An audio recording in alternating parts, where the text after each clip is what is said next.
So this is a story where the main conflict is about a beautiful giant blonde woman fighting off the invasion of her body by hordes of microscopic men.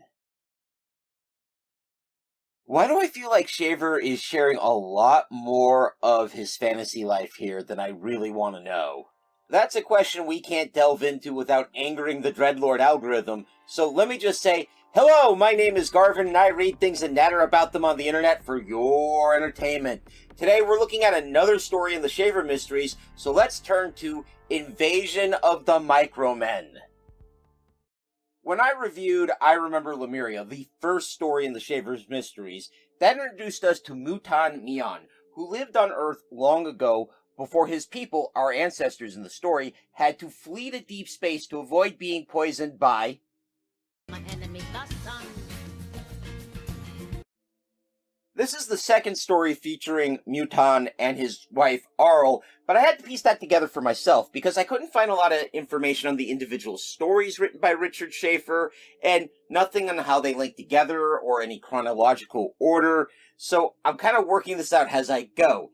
That said, if anyone has some sources or information they're willing to share, I'll be thankful if you leave it in the comments below. Now, I went with Invasion of the MicroMen due to publishing date. This story was published in February of 1946, bringing it closer to the March 1945 publishing date of I Remember Lemuria, and it does star Mutan Mion, and I'm going to focus on stories starring him or adjacent to his time period to start with, and we'll kind of branch out from there. That said, keep in mind, folks, I'm operating completely on my own, so if I miss something, please feel free to let me know. This story takes place after I Remember Lemuria, kinda obvious. Mutan and his people have abandoned the world they called Mu to escape the incredibly poisonous light of its sun, the same world we live on and the same sun we live under, by the way. Now, Mutan and his wife Arl live in the darkness of Nortan's space. The Nortans are humans who are mostly blonde and blue-eyed. They're basically Nordic aliens, and yes, Nordic aliens are on the list for a future video. The Nortans are considered one of the great powers of space in this story. In the last story, Mutan pledged his loyalty to the Nor elder Vanu, a woman who has lived long enough to grow to about 80 feet tall. And just to recap, in this setting, you keep growing as long as you haven't been poisoned by the sun. So, most of these people will keep growing in height and size their entire life. And the bigger you are, the older you are, and since you don't suffer the infirmities or the degradation of age, the smarter and more mentally powerful you are as well. So, as you get older, you also develop psychic powers in this setting. Mutan is still a young man, so he's what we would consider normal height for a human being, and he has joined the Nortan Space Cadets. This story opens up with him coming home on leave after a long deployment, and noticing as he comes in an ancient, half-wrecked ship docked awaiting inspection, crewed by a mismatched bunch of people dressed in rags, and he learns these people are called the Jotun, and they are a race of humans who live on planets and caverns abandoned by more advanced races, and they trade with the Nortan, buying their old ships, their broken down machines, and machines that are meant to stimulate emotions and desires that most Nortan won't use because they're kind of dangerous. The Jotun also sell information on pirates and criminals, but are highly suspected of dealing in illegal drugs and being slavers themselves, so they're barely tolerated among the Nortan. And most Nortan are sure that the Jotun hate them, but they're also confident it doesn't matter, as the Jotun are powerless compared to the strength of the Nortan military, never mind the individual powers of the Nortan elders. This disturbs Mutan because the Jotun remind him of the Duro, the people who were behind the near enslavement of his homeworld. He's right to be disturbed because these particular Jotun have discovered a weapon that the Nortan have no defense against. They have discovered a race of microscopic men and trained them to obey the psychic commands of the Jotun elders. Just as a side note, the Jotun also get bigger as they get older and develop psychic powers. That's just a common through line for all the different sapient races in this setting, as far as I can figure. Now, where the microscopic men came from, we'll get there. Just bear with me. The Jotun's plan, however, is to scatter small marbles, which are actually the city homes of the microscopic men, and from those marbles, the microscopic men will spread throughout the city of the Nor and infect all the people in it, and then be carried out through the entire empire. Being microscopic, they have no problems entering the bodies of the Nor, and from there they begin to attack their minds, seizing control of the Nor and turning them into puppets for the Jotan to enslave. The Jotan seize control of the ruling government and the capital buildings and palaces, and then fort up to wait for their microscopic minions to do their dirty work. The first warning our heroes get of this is during Mutan's welcome home party, and this is where he first notices strange thoughts among his friends and families with his own psychic powers, and he quickly reports this to Vanu, the elder he swore allegiance to. She directs a search, and I should note, in this setting they have a lot of what we would call psychic technology, machines that can project thoughts or sense or track thoughts, and they make a lot of use out of those. Using these machines, they are able, after some trouble, to track down the issue, a race of microscopic men who have invaded some of the followers of Vanu and are attacking the minds of the people they infect, causing these strange thoughts. It's here we're introduced to a new character, Vanu's fiancé, Furko, and this is where we learn where these microscopic men came from. Furko admits his family have been conducting a secret experiment to create ever smaller races of men, and this has successfully created microscopic humans. But some of those microscopic humans fled to live out in the wild, and he fears that the beings attacking the Nor are the descendants of those escapees. Furko also suggests that Vanu take herself and all of her followers with him and flee to his homeworld of Falnorm, which is a satellite of another planet called Heavy N. These are called elder planets, and from what I'm inferring in the story, this isn't explicitly said, so this is me saying this. The elder planets are large, heavy planets where people who have grown very old and very large move to when they can no longer live on smaller worlds. This experiment was secret because Heavy N has a law against this sort of thing. They don't like human experimentation, they don't like altering the human form, and they definitely don't like messing with the genetic code of the unborn. Things this experiment all took part of, because Furko's family thought they knew better, and now here we are. That said, Furko is willing to spend his own resources to fix his family's mess here, and he suggests that once they're on Falnorn, they can recruit from the microscopic men of his own family, who live in vast numbers in special artificial habitats, and basically use them as symbiotes to fight off the parasitic microscopic men. And I'm probably just going to refer to them as symbiotes and parasites from this point on, folks. Vanu, however, doesn't want to abandon her home planet and most of the other Nor, so instead, she sends Mutan, Arl, and a number of her followers, including most of the infected ones, while she remains behind trying to devise her own countermeasures. It's very brave of her. It's here that we learn that time moves a lot faster for the microscopic humans, whether they be symbiotic or parasitic. Generations of them can be born in a single day, and they move at speeds we really can't understand or perceive, even if we could see and scales that small in the first place. We also learn that the Jotun are indulging themselves in their moment of triumph, and to be honest, even if the Dark Lord algorithm didn't frown on discussing what they're doing so openly, I would enjoy that discussion. So let me put it this way. If you look into history, you know all those atrocities that happens when an army loses control of itself and sacks a city? Imagine all of that and worse.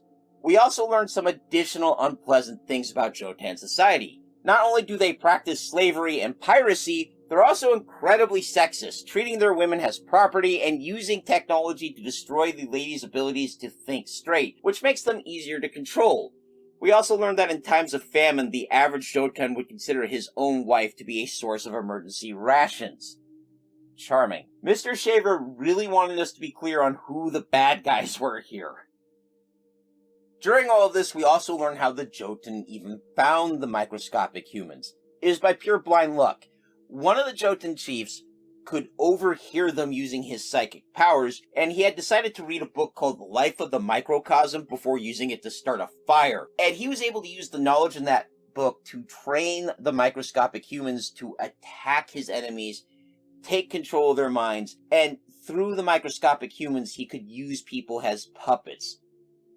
Whoa, that is frightening. Meanwhile, Vanu has been able to devise her own countermeasures, if barely. She basically uses a combination of science, breeding, and psychic powers to create a strain of symbiotic micromen using the parasitic micromen. And I find that really creepy. Now, I understand the need, but the fact is she's using her psychic powers to forcibly imprint love and loyalty on sapient human beings, turning them into a servant race.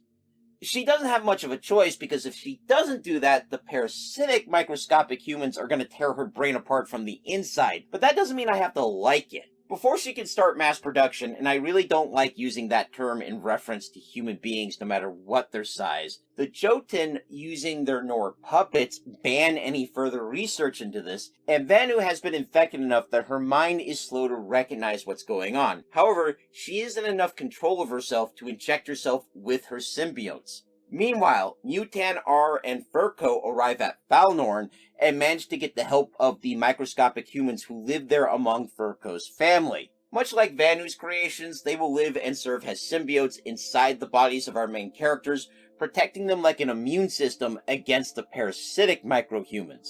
Here we learn that the heavy planet civilization is over 1 million years old, and they have gone as far beyond the Nortan as the Nortan have gone ahead of Mutan's people, who in turn were vastly ahead of us. So I guess there's always someone further along the path than you, right?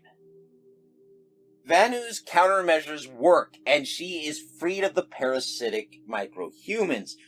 So she now has full access to her intelligence and her powers, but she decides to celebrate this by walking over to the government palace where the Jotun are based out of and confront them alone. This is a terrible idea. While Vanu is physically and mentally more powerful than any 10 Jotun, this woman is 80 feet tall and a psychic, remember? By walking right into their lair, she is overstressing her new symbionts, so her abilities are dulled by the constant attack of the parasitic microhumans, and she's outnumbered 200 to 1, so she gets overpowered and taken captive. Meanwhile, back to Falnorm, we learn a couple of things here. For one, the microscopic men are also immortal, and they will also keep growing throughout their lives. So eventually they will reach visible size, and then they'll keep going. In the meantime, they live in symbiotic harmony with the giants, who increasingly use microscopic scientists and tacticians to do their heavy mental lifting. One of the elders of Falnor tell Mutan by the time the microscopic men start reaching the traditional giant elder size, they will have lived longer and experienced more than any other humans before them, so they will be so much wiser and more powerful than anyone else. But that's for the future, and our main characters in the meantime run back to Nor with their cure, only to find Nor has been overrun and they have to fight their way out after landing and call on the armies of the heavy worlds, who come and free Nor to save Vanu. And it's a fun fight to read, but it doesn't take long, as without their microscopic humans to do the heavy lifting and disable their enemies, the Jotun just don't have the discipline, the leadership, or the weapons to fight the fleets and armies of the powerful elder races of deep space. So Nor is freed, but the trauma and suffering the Jotun inflicted remains, along with all the death and destruction, obviously. At the end of the story, everyone sadly agrees that the Nor had been overconfident, and that had brought about their downfall, as many of the Nor are dead or so traumatized that they're going to need care for a very long time. Considering this, Mutan and Arl decide to head to the heavy worlds to try and learn from the wiser elder races, and Vanu decides to come to Furco's world and live on his world for a while as man and wife. And that lesson about overconfidence is one we should really be thinking about right now, I think, because it is an easy trap to fall into when you are more powerful, or at least you perceive yourself as more powerful than everyone else around you. I'm sorry, folks, I don't mean to preach, it's just something that's been on my mind. So this story really made me think of nanotechnology, and I think if it was written today, instead of microscopic humans that are created through a combination of genetic experiments, drugs, and careful breeding, we would instead have mechanical nanobots, and the symbiotic elements would be cybernetic in nature. This is an imaginative tale with a lot of elements ahead of its time. This was written in 1946. However, I do gotta note a couple of things. The characters are fairly flat.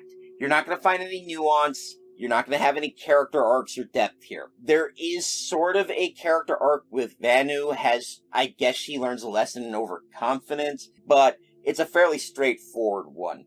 And there was also a missed opportunity here. Now, there's a scene where the Jotun are arguing over whether or not to make the leader of the Nor, who is now mind-controlled through the parasitic microhumans, eat his own wife like the Jotun do in famines. One Jotun stands up and argues against it, suggesting now is the time to show all the other races in space that the Jotun are better than they think they are. And he is rejected and promptly disappears from the story.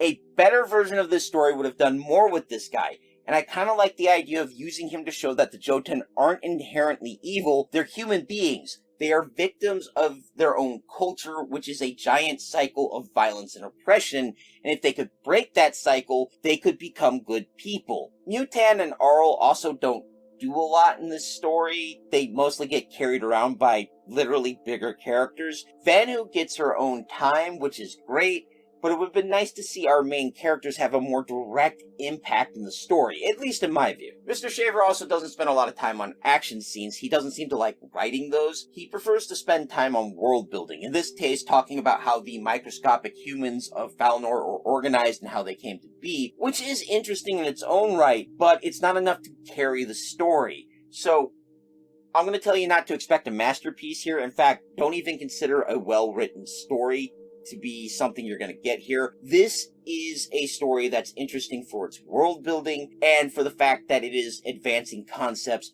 well ahead of the curve of science fiction. Now, I did find some spots where you can read this story for free, and I'll be linking them in the description. It's a short story. It's not going to take you more than an hour to read, so why not give it a go and tell me what you think in the comments below. It's on that note I'm going to end this week's video. I hope you found it informative or at least entertaining. If you did, please leave a like, a comment, or consider subscribing, as all of that helps me in my eternal battle against the Dread Lord Algorithm. Terror be on his name. You can also join my Everwise supporters at the Patreon who voted for this video. Just $1 a month gets you a vote, folks.